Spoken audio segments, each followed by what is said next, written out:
Well, welcome back, everybody, to this edition this week of Unshackled, where we kind of talk about the topics of those things that have happened in our life that are blocking the flow of the Spirit of God in our lives and keeping us from receiving all the blessings and the joy that God really has for us. And so just a quick plug, this is the Unshackled small group workbook, and it's a video/workbook small group curriculum. It'd be great for churches. It's a great curriculum for new Christians in discipling. So we're talking about different topics normally that are in Unshackled and dealing with discipleship. But today I invited a special guest from TM staff. He's the head of our counseling department, and his name's Jeff Dolce, and he's a retired clinician. He's a clinical psychologist. He was ordained in 2023 and is currently a minister with us at Transformation Ministries. He's the head of the counseling department. He's a teacher. He's a counselor. He pretty much does everything at TM. He got his degree in medical psychology at the University of Alabama in 1985, and he completed his internship at the University of Mississippi Medical Center. And he was at UAB's Department of Medicine and in private practice for 38 years before we got him from out of the clinician world into the realm of the spiritual here at TM. And we're so glad that he's with us. But I invited him to come and just share about the topic of trauma. It is such a big deal, not a big deal, it's such a common thing these days, and it's so prevalent in our country. There's so many things going on that understanding trauma and understanding how it affects us, how it affects our spiritual life, how it affects our family life and every aspect of our life. I just want to welcome Jeff Dolce on board here for this. We're going to do 2 sessions, so we've got a lot to cover. And I thought I knew a little bit about it till I started talking to you, and I thought, okay, I got to just let the real deal come in and talk about it. So I'm just so glad that you had the time to come and be with us. I just want to jump right into it and get into this discussion. Thanks for having me. Yeah, it's a topic that a lot of people know that it's a bad thing, but they really don't understand it very well. So I think just to kick this off is when people think about trauma, they usually just think about PTSD, or they've heard about PTSD. That's a more common term now since all the things with the war. But PTSD, I guess, has been going for a long time now that we're seeing it. Yeah. So what is PTSD in the layman's terms, or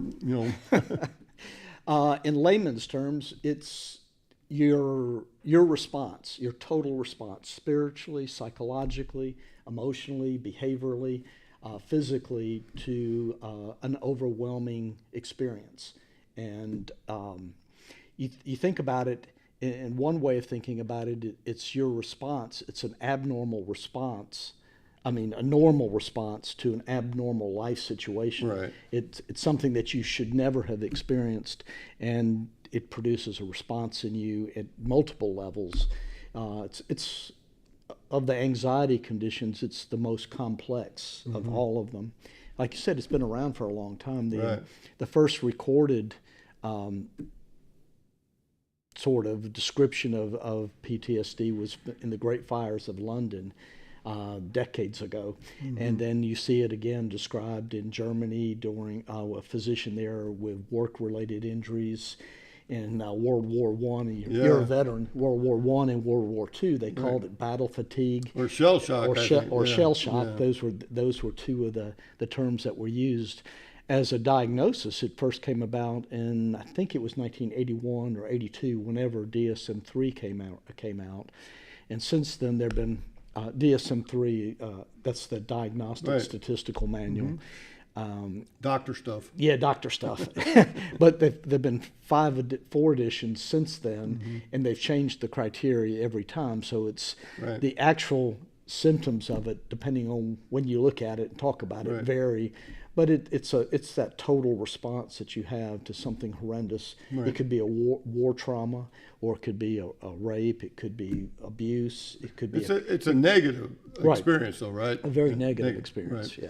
And when you think about people that are struggling with PTSD, I think a lot of times, at least being a veteran, we talk about people coming back from war with PTSD, but in reality, PTSD is covering the full gamut of everything. What are some examples of people that you worked with that had PTSD issues that weren't necessarily generated traumas from war? Well, there have been a lot over the years. I mean, you commonly see people that had physical abuse as a child or sexual trauma as a child or women who've been raped, but it's so much more than that. I've seen prison guards that were caught in riots and beaten. I've seen people stabbed in prisons. I've seen police officers that have been shot or beat up. I've seen firefighters that have been caught in buildings that caved in and burned. I've seen car accidents, truckers that have been in car accidents, miners that have been caught in cave-ins. Yeah. So there's just a whole range of them. Yeah. Here in Birmingham, there's been a steady stream of folks related to tornadoes that have come through and devastated their house or taken things. After Katrina, there was an influx of people from New Orleans to this area, and there was a period where I saw lots of folks that were survivors of Katrina. I can imagine that if you were living in a house when a tornado hits it and you survive that would be a pretty traumatic experience. Very much so. Yeah. Very much so. Yeah. Wow. But PTSD doesn't always fit these big, tremendous things that happen. It can be more subtle things that cause problems in terms of just people that have car accidents and then are afraid to drive. Right. And so in my experience in my 20-some years of counseling, I mean, there's lots of people that have negative experiences or, trauma experiences, and they seem to do okay. Yeah. And then there's another group of people that have the same type of experience, and man, they are just not okay. And we kind of put the PTSD or label in there or start talking to them about that. So tell us a little bit about, what is happening in a person when PTSD is starting to affect their life? Well, let me respond. Did I ask too much of a question there? No, my brain went in two directions at the same time. What you were talking about in the first part about people who don't develop symptoms, right? Okay. I guess the first place to start is all trauma produces something, but not all trauma produces PTSD. Okay, so you can have a traumatic event and affect you, but it doesn't rise to the diagnostic level of all the symptoms that you need to have a textbook disorder. But that doesn't mean that the things that happen after that aren't significant in your life and causing a disruption. Right. But then there are people that experience trauma, as you said, that don't even get symptoms.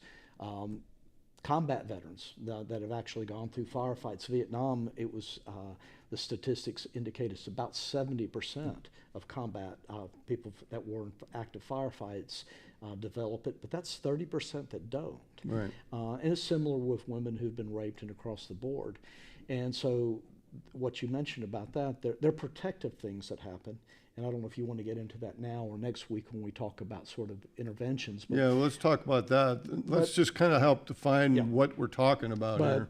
The short answer is they're things that are protective. They're things that if you develop good basic trust and have appropriate touch and those things that actually facilitate things in your brain, that changes in the brain structure that protect you and insulate you against the effects of trauma. So some people are more insulated.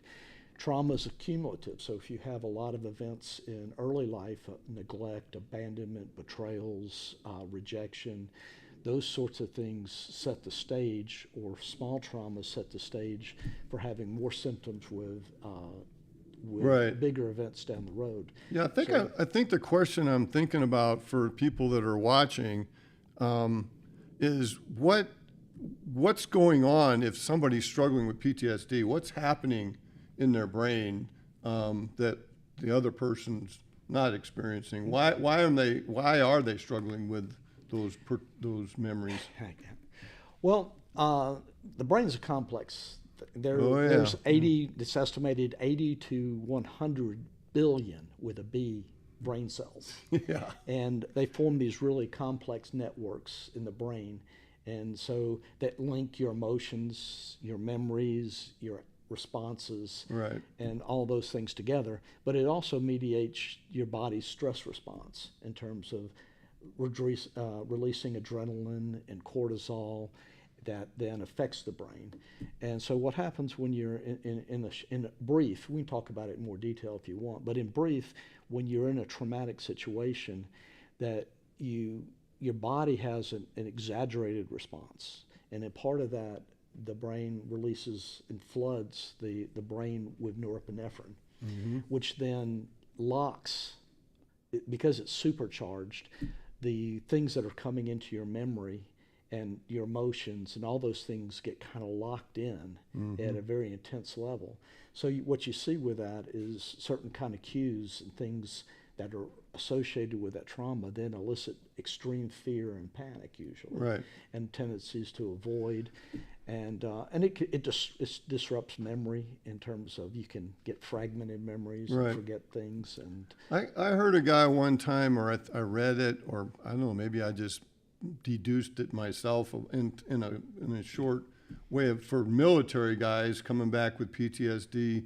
It's like they have this trauma event that's imprinted into their brain. It's a memory, and then they were exercising that fight or flight or all the things that go along with that.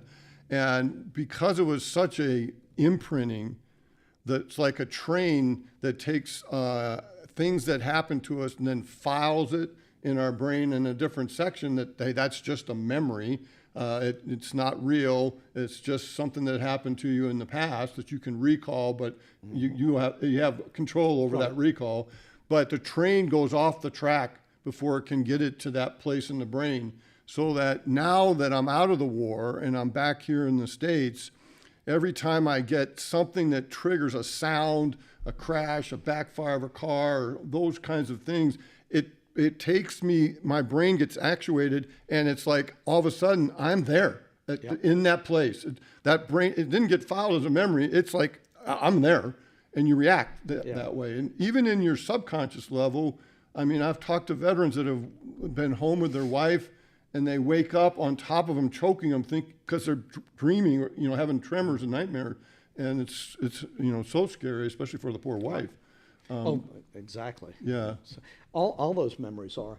So what happens with that is in the hippocampus is where your memories are primarily stored. A lot of places are connected, but it's primarily in the hippocampus. It's supercharged, and so what happens? Everything that that are coming in through your senses during a trauma are going in and getting encoded, and they get encoded and locked into that emotion that's associated with it. And so you'll see things that signal trauma very clearly, like somebody pointing a gun at you or those kinds of things. But then you'll have, I call them false alarms. So, for example, a woman who's been raped and then she's having panic attacks in office because the guy that walks by her coworker is wearing the same kind of cologne. Yeah. Cologne doesn't. Cologne is not a signal of danger, but it was paired with that trauma, and that emotion and that memory are locked in together, and then what that does is there's a hypersensitivity to those memories, and that triggers the amygdala, and that triggers that whole fight or flight response, and just action responses like that. Brings up, you said something there that brings up a good question that I've been wanting to ask you. And what's the difference between somebody that's, and I hear this a lot with the 20-something young people, 18 to 25 to 30-ish bracket, that they have panic attacks. They're having panic attacks. What's the difference between a panic attack and PTSD, or are they the same, or what's different? Okay, so it's a little confusing because there's an anxiety condition called panic disorder. Okay, just like there's phobias, panic disorder, generalized anxiety, post-traumatic stress. They're all anxiety disorders that are separate. Right. But you think of panic attack as a symptom. It's like you can have a fever with the flu, you can have a fever with an infection, you can have a fever. Yeah, okay. Right, so a panic attack itself is just a symptom. You have panic attacks and generalized anxiety. You have panic attacks and phobias. You have panic attacks and panic disorder, of course. And so, but what a panic attack is when the amygdala, as I mentioned, it's part of the brain that's geared to function with anger and anxiety. It's kind of like my dog laying around the house. He pays attention to all the noises and all the sounds and what's Right. going on. But if he hears something that he is unusual to him, he stands up and gets on alert and then starts barking. Yep. And so the amygdala. I got 3 dogs that are in that state all the time at my house. So the these days. amygdala is taking in all this information. It's taking in sensory input from the thalamus. It's taking in memories from the hippocampus. It's taking in imagination and your thoughts that are encoded. And if the stuff comes in and it gets the amygdala aroused and that dog barks, then what it does is it triggers a cascade of things that releases a lot of adrenaline out of your adrenal glands on your kidneys, and then cortisol, the stress hormone. But when you dump too much adrenaline all at once, it triggers the body, the fight or flight response. And so you can have a panic attack anytime there's something that is significant enough to trigger that cascade. Right. And so, but it happens in a lot of different conditions. But it seems like, a lot of adults or a lot of people will have anxiety, or you're worried about your son graduating from college, you're worried about how you're going to pay the bills, and there's an anxiety there, but it's not a panic attack. Right. So the panic attack to me is when people get debilitated, like it's affecting their ability to cope with the life at the moment and whatever. What's the difference between it? The nervous system goes to every part of your body, so that there isn't anything in you that can't be a symptom of anxiety. Right? From rashes and hives to stomach to headaches to those things. And so when you get a lot of worry and stress, people feel a lot of things, and they can be debilitating in and of themselves. But when you have something that elevates there's a normal stress response to something that you're worried about. Yeah. And so that whole system is activated, but it's only activated partially. But when it reaches a certain threshold, there's so much adrenaline, it triggers a massive response in the body. Right. And so that you get shortness of breath and hyperventilation. Right. Okay. That's what everyone was associating with dizziness panic and attack. chest pains and they spin up really quick in just matters of seconds. They can last 10 or 15 minutes, and they're very debilitating when they happen and very scary. As a doctor, and if you're around, not you, but if a person maybe that's watching this is around someone that's starting to go into a panic attack, is there something you can do to help just that person, not being a doctor, just the average person, to calm them down? Or is there things you can say or do to get them out of that? Yeah. Once it's been triggered, it's got to run its course. Oh, okay. Okay, you've dumped all this adrenaline. It's like having too much coffee, Yeah. right? You're going to be jittery until your body burns it up. And the same thing happens with a fight or flight response. You're going to have that adrenaline until your body burns it up. But there are things you can do. Again, it's your body's natural response to either fight or run. So the worst thing you can do is just sit still because then everything you notice it more. So getting up and moving around can be useful. You don't have to exercise hard, but just walking and doing sort of paced breathing, regular breathing, and moving around can help. So if you're the person that's trying to help the panic attack victim, you'd want to get them up, get them moving around. Hey, take a deep breath. Just breathe normal. Breathe normal. Just kind of stay slow, calm. Rhythmic. Yeah. Just okay. It's okay. Just walk a little bit and reassure them that it's 10 or 15 minutes to burn it up usually. Right. So it's like having a migraine or a GI bug. You just kind of have to ride it out until it happens. But you can be reassuring and encouraging, and you can remind them. People a lot of times have fears that, oh, I'm going to die, particularly if people have had events like heart attacks and those things. Right. Then they think, I'm dying again. So you just have to reassure them. If if they have a history of those things, you need to help them get to medical assistance. Right. But generally, with just a panic attack, it's just calming them down and helping them feel secure while it burns up. So when we think about PTSD and we think about trauma, I know many people that are maybe watching us in this discussion know somebody that's got the night tremors, that has said, I think I have PTSD. Maybe they're working with the VA if they happen to be military, or they're working with clinicians, with psychologists or whatever.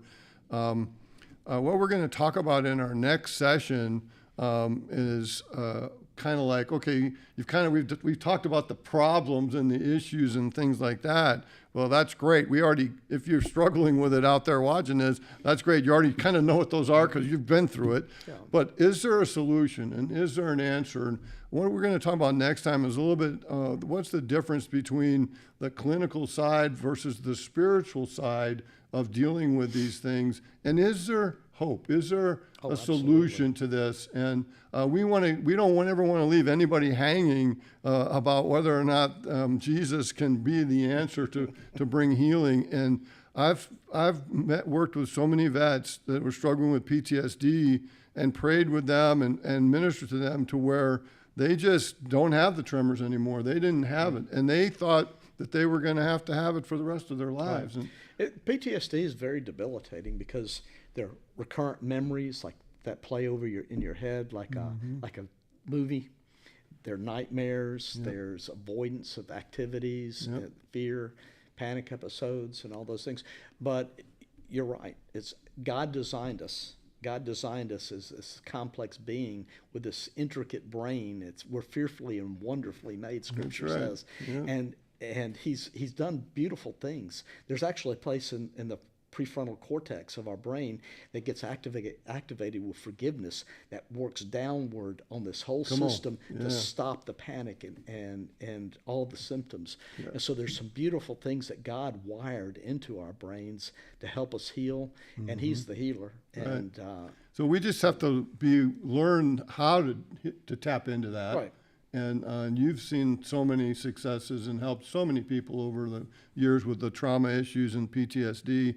So we're gonna kind of wrap it up here right now. If this has been interesting for you, we just ask you to share this podcast with friends. We're trying to get the word of Transformation Ministries and Unshackled podcast out to everybody. So just like it and share it and all the stuff that social media people do with these kinds of things. And we'll be back next time, and we're going to talk about the answer.